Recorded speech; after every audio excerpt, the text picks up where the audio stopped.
prostitution. And so you can imagine these people becoming Christians and they've got questions.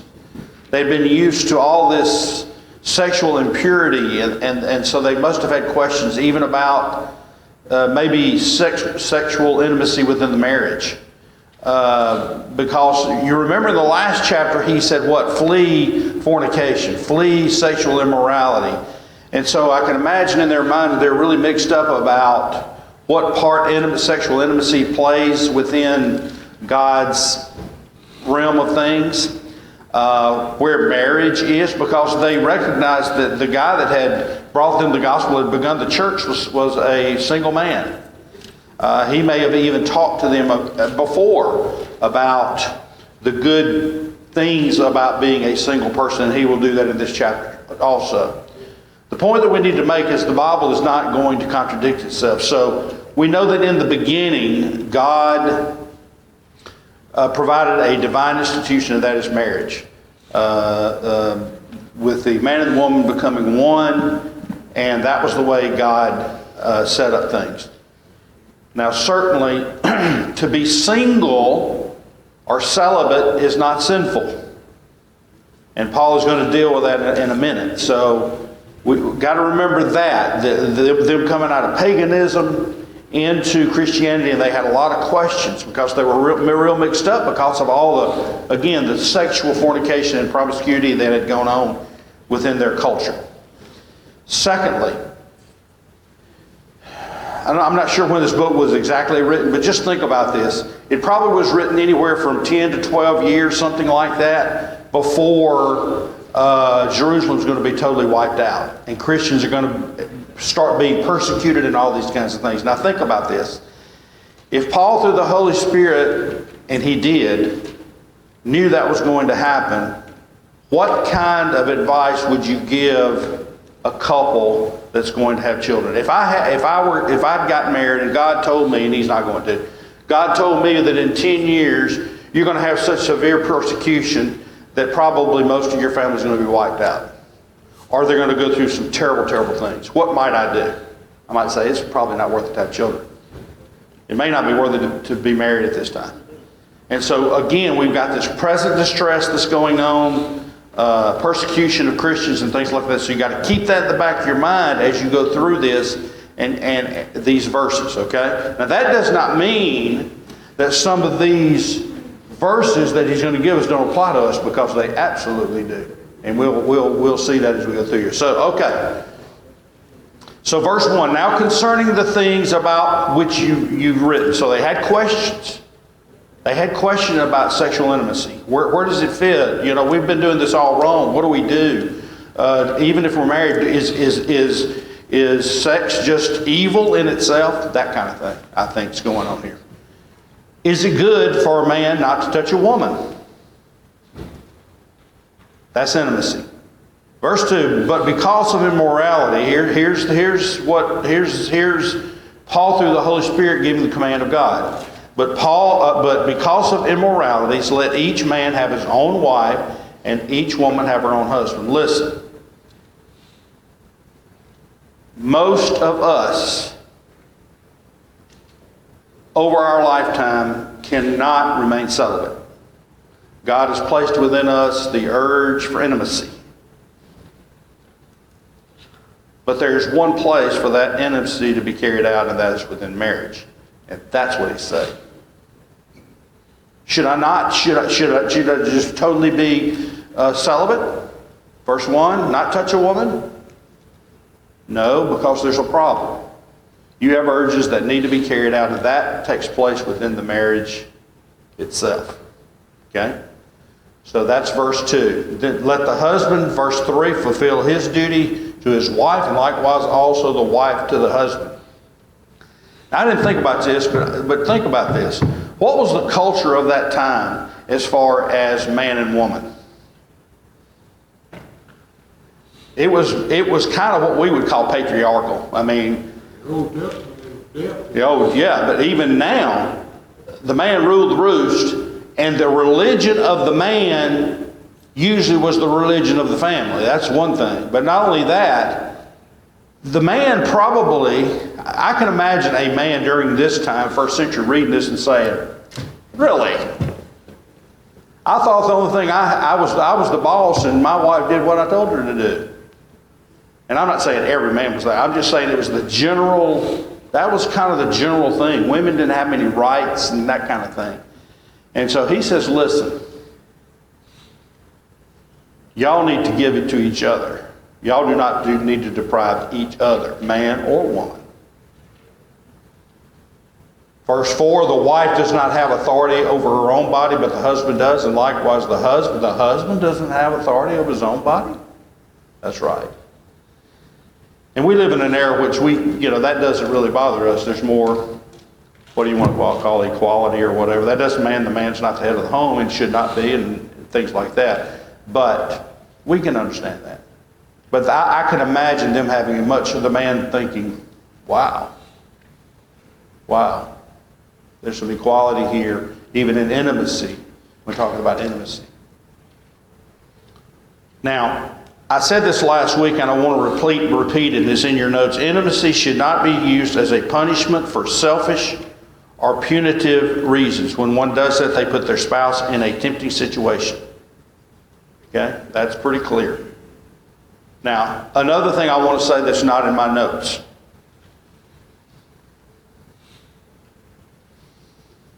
A man cannot treat a woman like a heel. And then when intimacy doesn't occur, blame the woman only. You're not fulfilling your vow. You're not meeting my needs. And you've been treating your wife like a heel for day after day after day after day. And we even see this in the church. How is a husband to love his wife, as Christ loved the church? Now, I'm not saying that gives an excuse. What I am saying, there's responsibilities on both sides. I do not feel like intimacy is going to be an issue if the husband loves the wife as Christ loved the church. Intimacy is not going to be a problem. And when a woman fulfills what God has for her role, that is to be submissive, it's not going to be a problem. Because if I love as Christ loved the church, what's my main purpose? Is I want to meet her needs. It's not about my needs only. It's not going to be a problem. When we do it God's way, it's not going to be a problem. But too many people come to this verse and they say, you're not fulfilling my needs. And you've been treating your spouse as like a way you shouldn't. So, intimacy should never be used for punishment, right? I'm going to get back at you. But on the other hand, we've got to remember that we as spouses owe them more than intimacy. And that is to love them.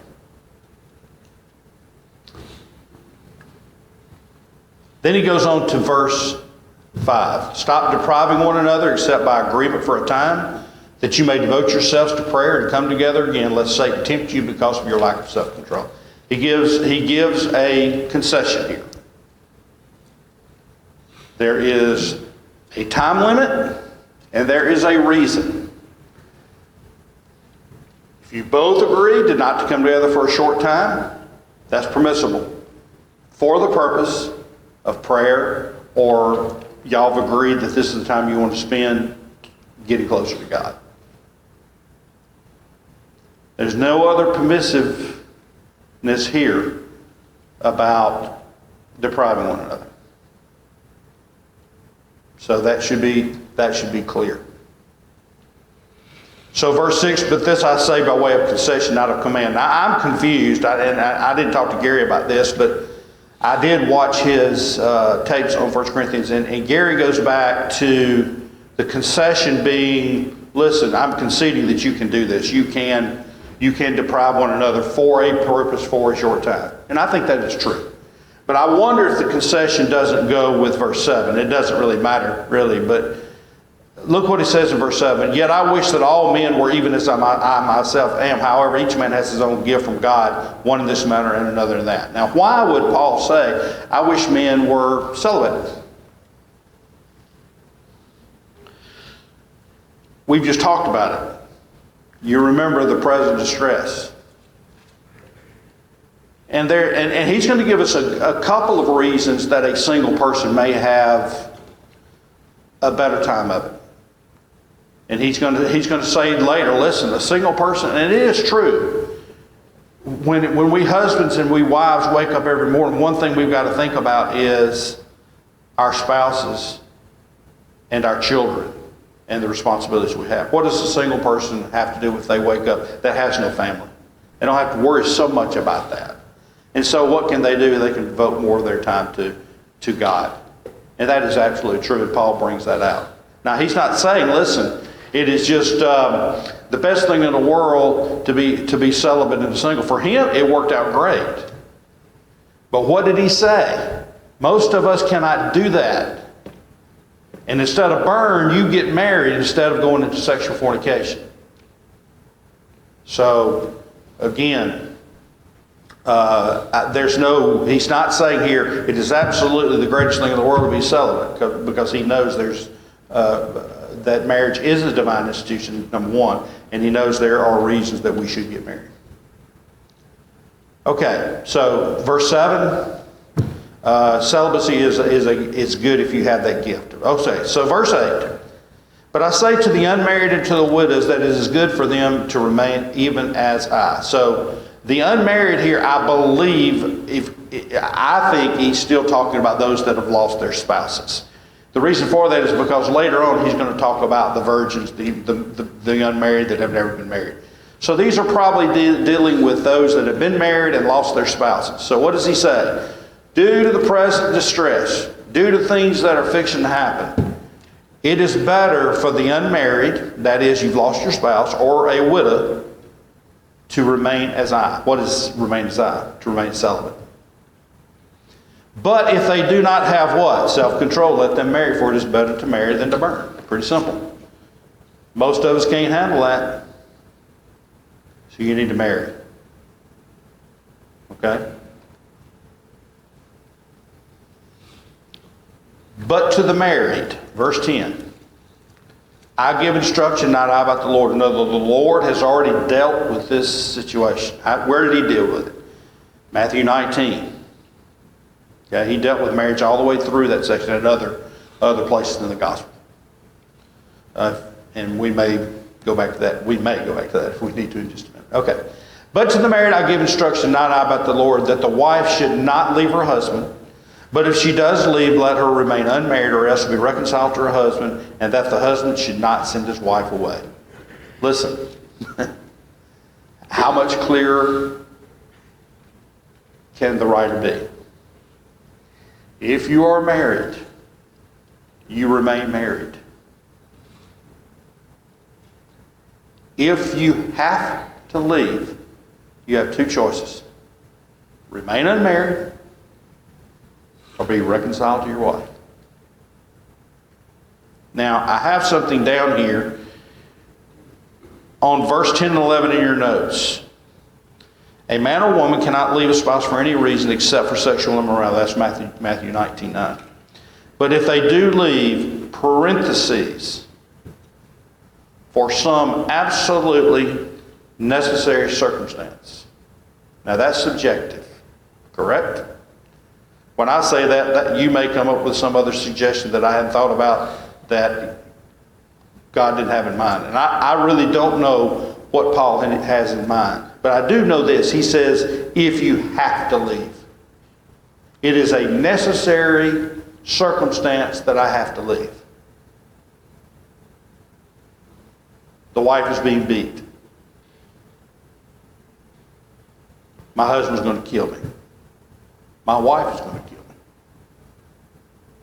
But if you believe that is going to be the case, what's your options?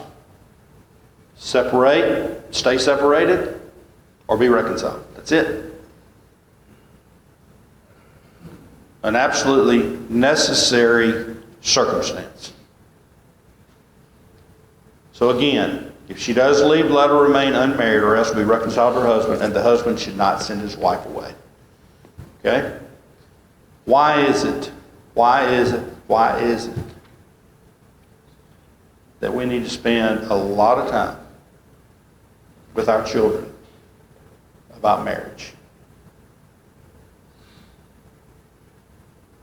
The elders, whatever eldership it is, deals more with marriage issues than any other issue that really tears at the heartstrings. Because the world and society has gotten to where they've gotten so far away from God's law that it no longer even, there's no semblance of it. Get married and try it out. If you don't like it, get another one. And there you go. And now you're 10 down the line with 10 different wives. And what is God going to do with that? What are the elders to do with that? We need to be teaching our kids and our grandkids about the permanency of marriage.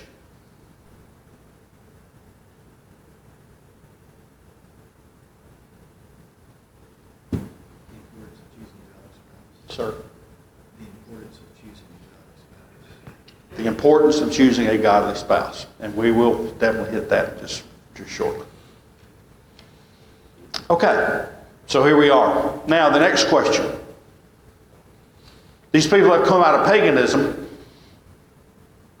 and one spouse becomes a Christian and one does not. What do I do? So verse 12. But to the rest I say, not the Lord. The Lord didn't deal with a believer and an unbeliever necessarily. Now, He did deal with marriage and the permanency of marriage. That if any brother has a wife who is an unbeliever and she consents to live with him, let him not send her away. If you are a Christian and your unbelieving spouse wants to remain with you, what is your responsibility? You will live with her. And you will not divorce her because she is of a different religion or of no religion. That is not a religion. That is not a reason to divorce your spouse. And I want to remind us of 1 Peter 3. Look over there real quick as a backdrop of what we're doing right now. Listen to this.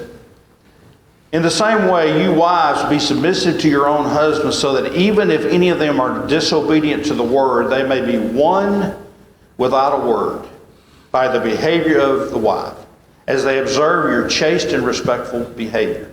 And let your adornment be merely external braiding of hair and wearing gold jewelry or putting on dresses, but let it be the hidden person of the heart with the imperishable quality of a gentle and quiet spirit, which is precious in the sight of God. Now this could go for both spouses, but here's dealing with wives. What does he say? If you have an unbelieving husband, what do? You live a Christian life as best you can before them, and you here's the problem. You never put the spouse's way above God's way. Spouse comes to you and says, what? You're not going to that church. And you're not going to worship. Your responsibility is to God. And that's what he's going to say in a few minutes.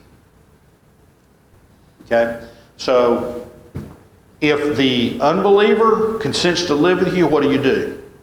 You live with them. You treat them respectfully as a wife or a husband.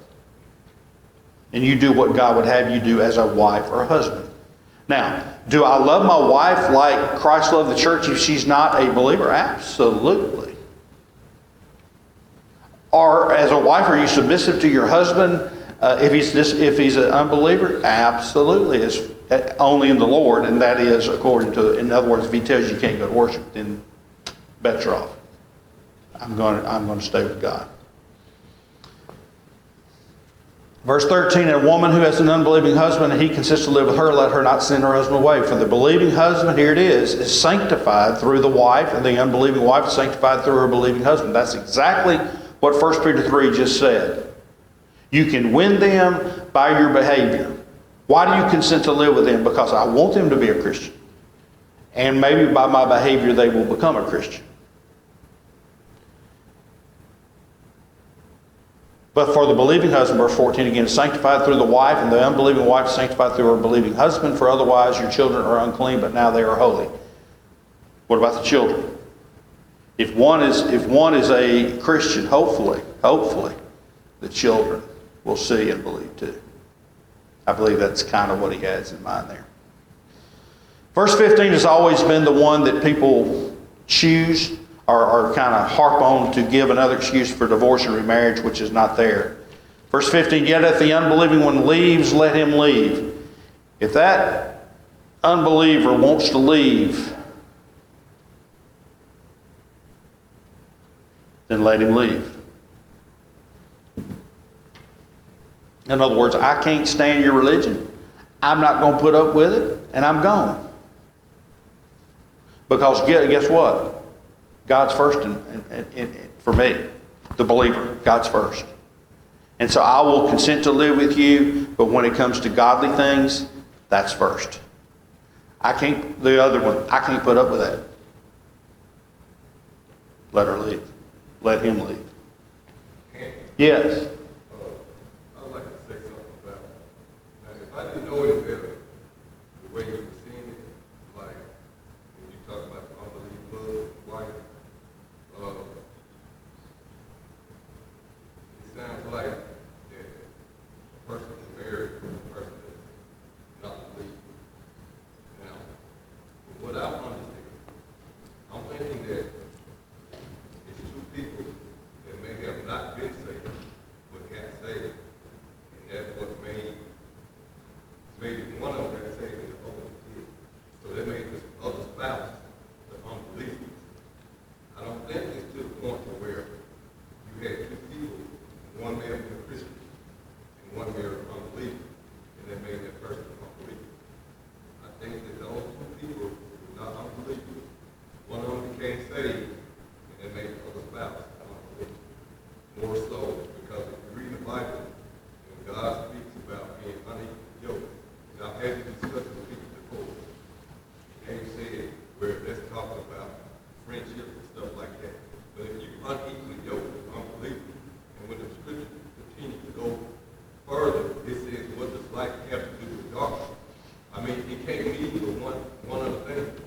So when we decide as a Christian to marry a person that's not a Christian, then we bring a lot of real on ourselves that we have to deal with. And most of the people that I've seen in this congregation to marry outside of the religion, 95% of them are no longer here.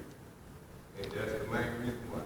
I think you're right. I think what he's, well, let me, and you and I would have some disagreement. You and I have talked about that. And me and some others may have some disagreement. I think it is more than proper, by far the best thing to do for a Christian to marry a non-Christian. I don't think it's sin to marry a non-Christian.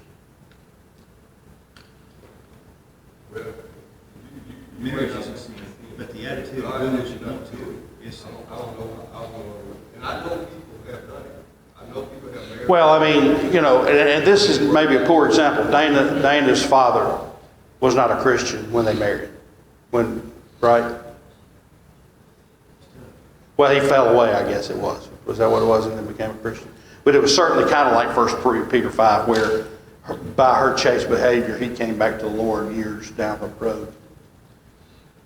I mean, I understand what you're saying, and we're going to deal with that maybe just in a minute. But I understand what you're saying. All right, so here's the deal, verse 15. For if the unbelieving one leaves, let him leave. The brother or sister is not under bondage. Now, I want to deal with that language there. Okay, what it's really saying is, if you look down on your notes, that the unbeliever departs, the Christian is not under bondage. Parentheses, is not enslaved to the unbeliever, to the spouse, but his first priority is to be a slave to God. This necessary separation is not a second reason for remarriage. Remarriage is not even being dealt with here. What he's saying is, Everybody in here, their first priority is homage to God, respect and obeying the commandments of God. That's number one. And so right after that, I put this: a deserted Christian has no responsibility to maintain a relationship with an unbelieving spouse if the price of saving the marriage sacrifices faithfulness to God. We first owe our faithfulness to God. And if our unbelieving spouse is not willing to allow us as a spouse to maintain that faithfulness to God, then that is, we can allow them to leave if they want to leave. Now, if they want to stay, what do? They can stay. But they realize that I'm going to fulfill my duty I owe to God. Okay? Obviously, this was written in a time when people were married before they became Christians. So you might have had two people who became Christians, or one did and one didn't. Yeah. Yeah. And I think That's what this is dealing with. That's correct. And even on this unbelieving, if a person today is a Christian and they choose to marry an unbeliever, I mean, I just think it's dangerous. I'm not saying it's sin, and they probably have the same options, but why would we not harp on our children and say, you know, we're concerned about the friends they have, we're concerned about the places they go, and all that. So I mean, I just feel like it's very dangerous. I'm not the judge, God is, but I'm not sure how he would look at making that choice if we don't have to. And if put it this way, if you know, as a Christian, we're children of God. If you marry someone that's not a child of God, you can expect problems from your. Oh, I have no doubts. And I don't understand. Here's the point. It is the case that we're not to be unequally yoked. There's no question about that. How, but The sin of marriage. is it, listen, I know there are some, and I know this, but there are very few people that have married unbelievers that down the line have not questioned. Now, why is that? Because the marriage is going to be stressed to some degree where two Christians will not be stressed in that way. Number two, I think even just as important are the children. There's a dad and a mom, and they have different thoughts and reasonings, and their whole idea of God may be completely different. Which way is the child going to go? And that puts a dilemma there. My point is that we need to be talking to our kids and expressing to them how important it is to marry a Christian.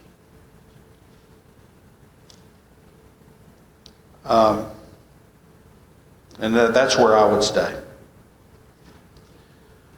Verse 17. Only as the Lord has assigned to each one, as God has called each, in this manner let him walk, and thus I direct in all the churches. In other words, I've got up there a believer with an unbeliever will and did cause stress in the marital relationship, but they have a higher calling, and that is to save the unbeliever and keep yourself faithful to God. Our first responsibility is to obey God. And he's going to say that in just a minute. Now he's going to deal with some more external circumstances that, listen, when you become a Christian, here's the deal. When they became Christians, they began to think, what else do I need to change? Well, there are some things when you become a Christian you need to change. What are those? Sinful ways. There are some things that you don't have to change. There's societal norms. You don't have to change them. And that's what he's dealing with. But these people are being pressured to make changes they don't have to change. Okay? Was any man called already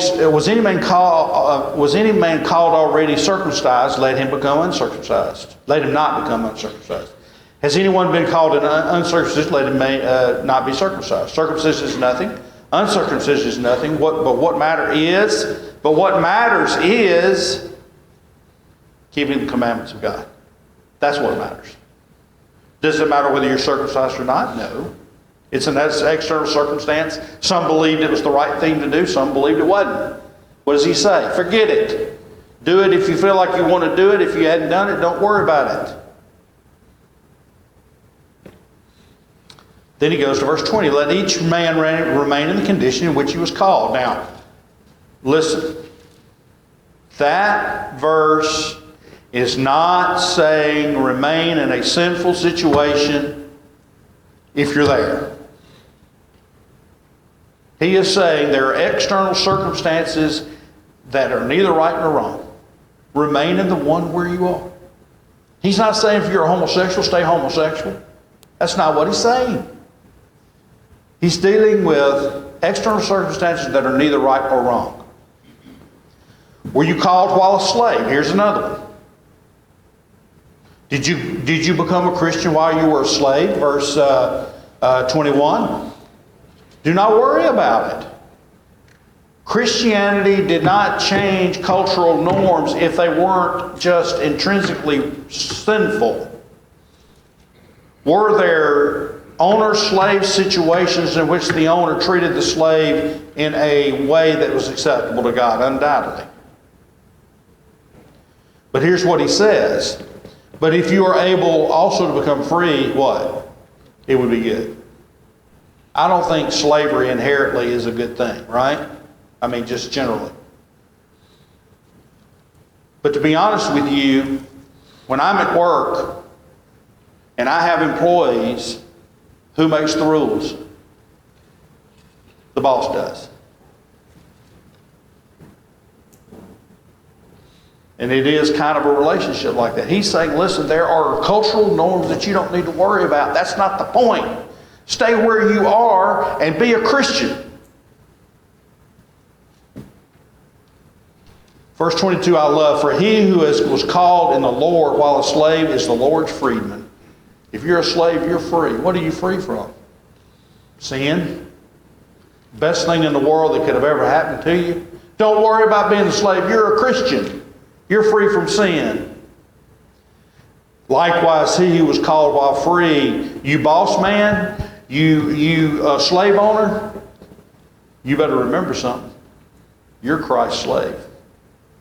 You owe your homage to Christ. How are you going to treat that person that you've bought as a slave? How are you going to treat him? You're going to treat him like a Christian's supposed to be treating people. You were bought with a price. Do not become slaves of men.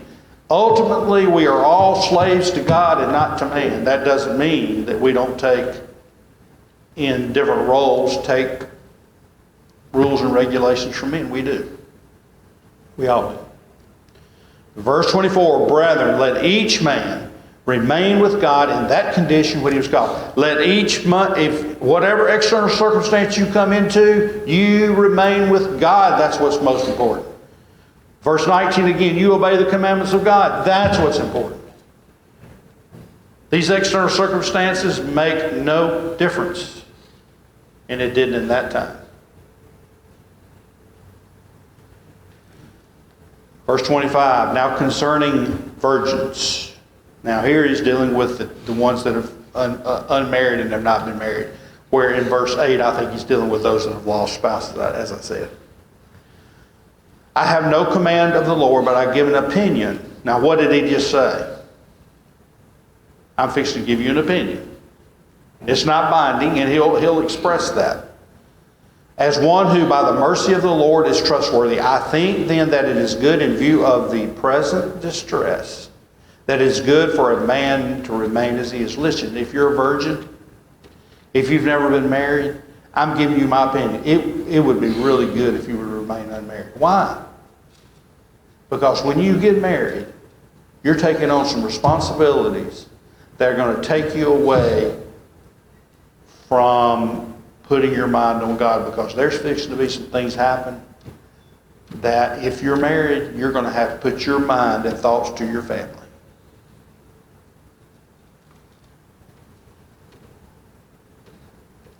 Verse 27, are you bound to a wife? Do not seek to be released. Are you released from a wife? Do not seek a wife. But if you should marry, here it is.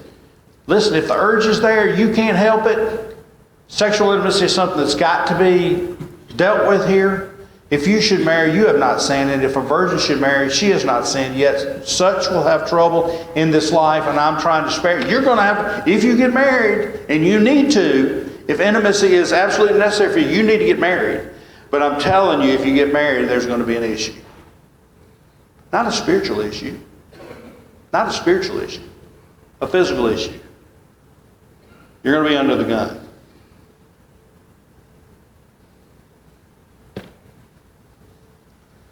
A man that is not married, and let's say does not have parents that are living. A bad storm is coming.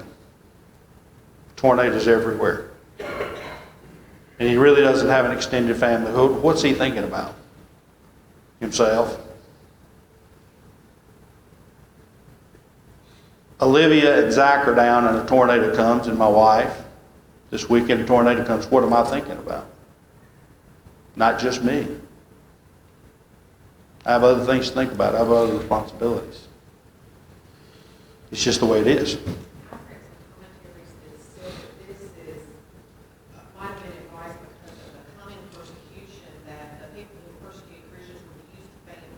What? You don't, like, people who persecuted Christians might have used their family to say, if you don't renounce God, we're going to kill your children in front of you, we're going to torture your wife. And if you don't have that, then you would not be concerned about anybody.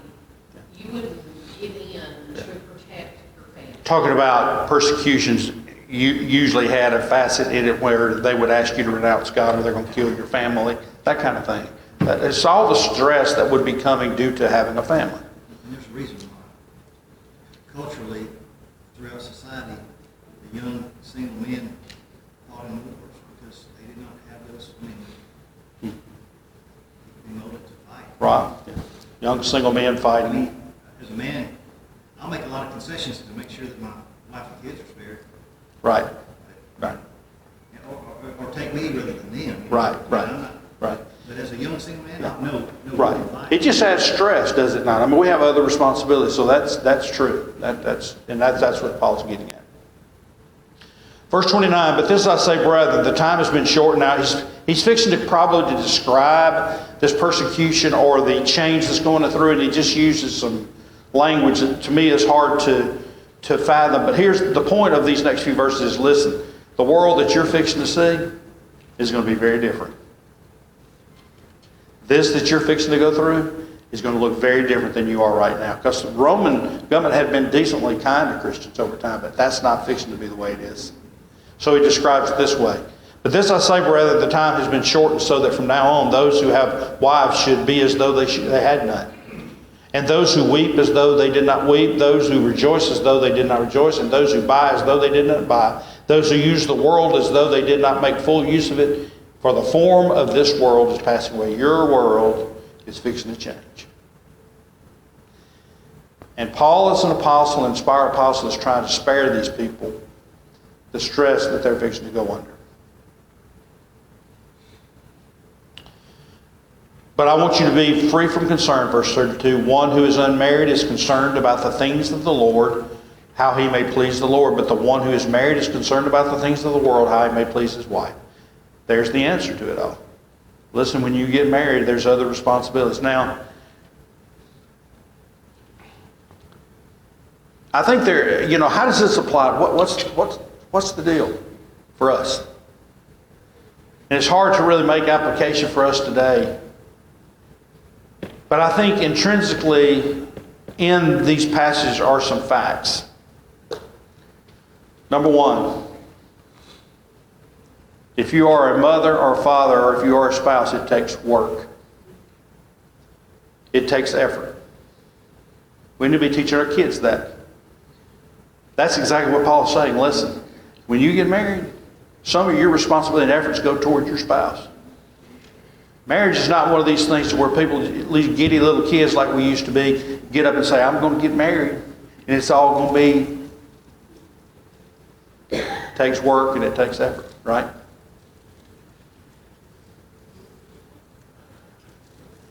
Marriage, I want to go back. Marriage from Genesis chapter 2 is a divine institution. It is one in which we are able to be intimate with a partner of the opposite sex.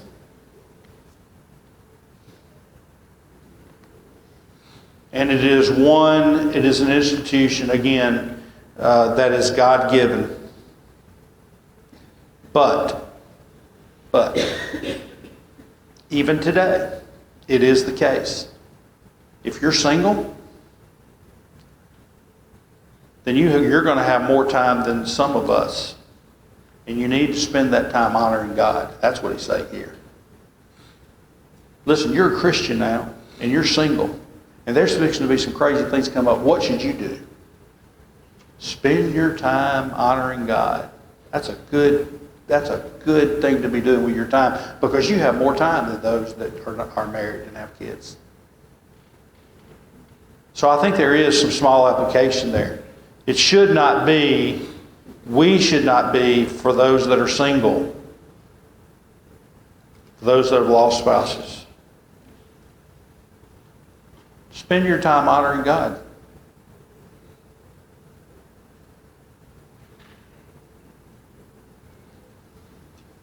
Verse 34, and his interests are divided. The woman who is unmarried and the virgin is concerned about the things of the Lord, that she may, here it is, that she may be holy both in body and spirit. The one who's married is concerned about the things of the world, how she may please her husband.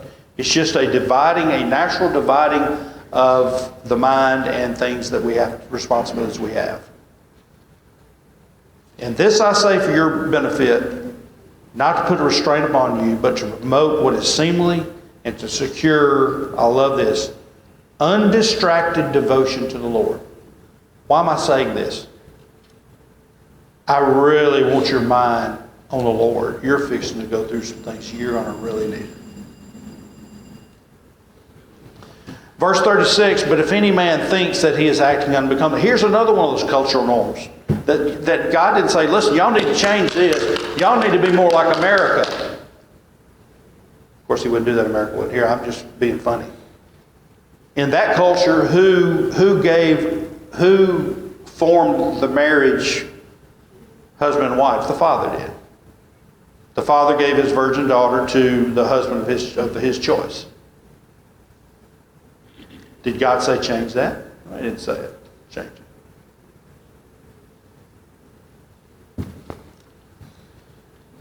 But if any man, that is the father, thinks that he is acting unbecomingly toward his virgin daughter, if she should be full age, and if it must be so, let him do what he wishes. He does not sin. Let her marry.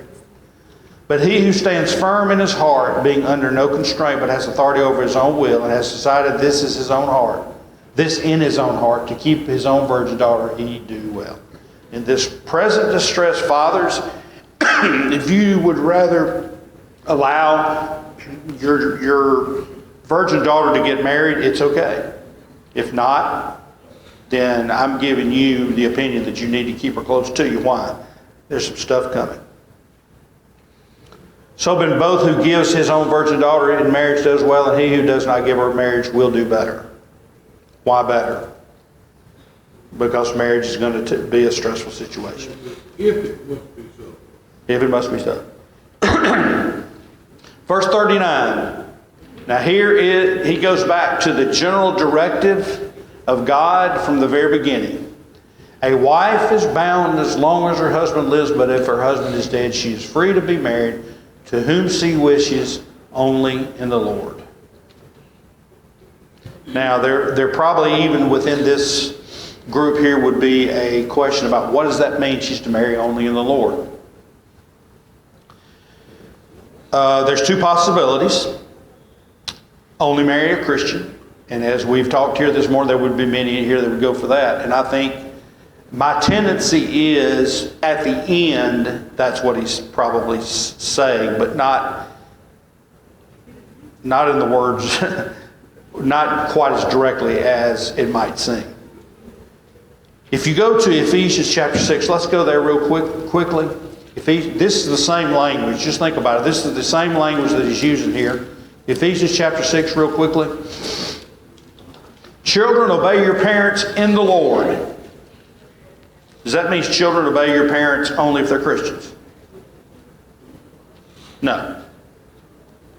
Children, obey your parents, but what? The Lord's will becomes first. I've got it in accordance with the Lord's will. Children, do you obey your parents? Yes, I do. What if my parent says I can't go to worship? I obey God. That's not in the Lord. So what do you do if you, again, verse 39, if a person loses their husband or wife, what do? You marry, if you are to remarry, you remarry according to the will of God. What is that? I think you better think very, very strong about marrying a non-Christian.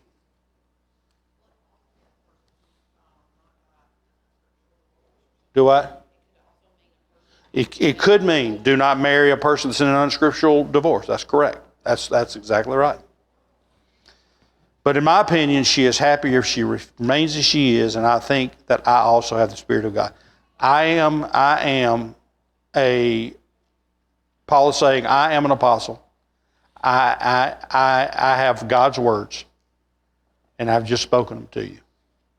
So you need to do as I say. And he's given opinions and he's given directives, so we need to keep that in mind. All right. It's a good chapter. It's a long chapter. There's a lot in it. We'll start in chapter 8 next week. Thank you for your